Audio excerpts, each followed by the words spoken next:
Here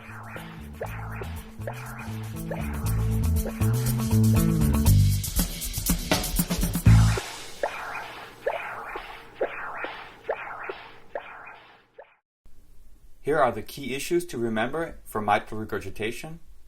It is a common disorder which carries an excessive mortality risk. The hemodynamic features include volume overload and an afterload reduction. The most common primary or structural cause of MR is mitral valve prolapse.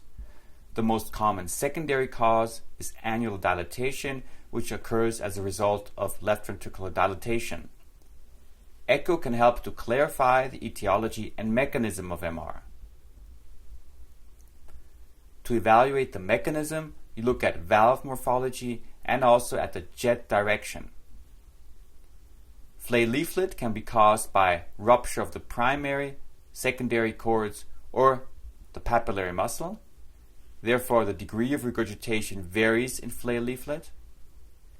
The most common part of the valve which is involved in flay leaflet is the medial scallop of the posterior leaflet, the so-called P2 segment.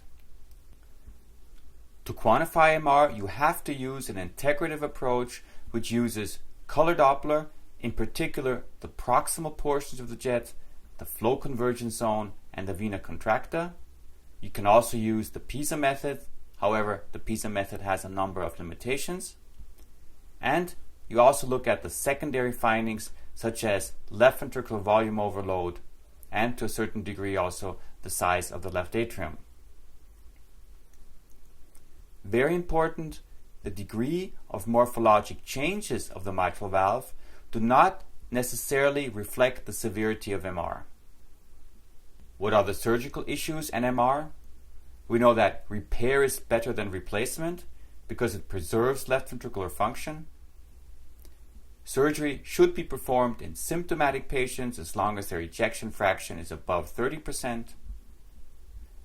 We should also operate asymptomatic patients if their ejection fraction drops below 60% or if the end systolic diameter increases above 45 millimeters.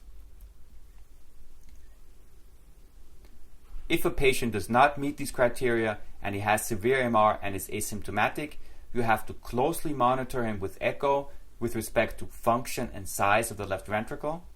And you can also use the approach of early surgery. However, in these patients, you have to have a high likelihood of successful repair, a good surgeon, and a patient who is willing to undergo surgery.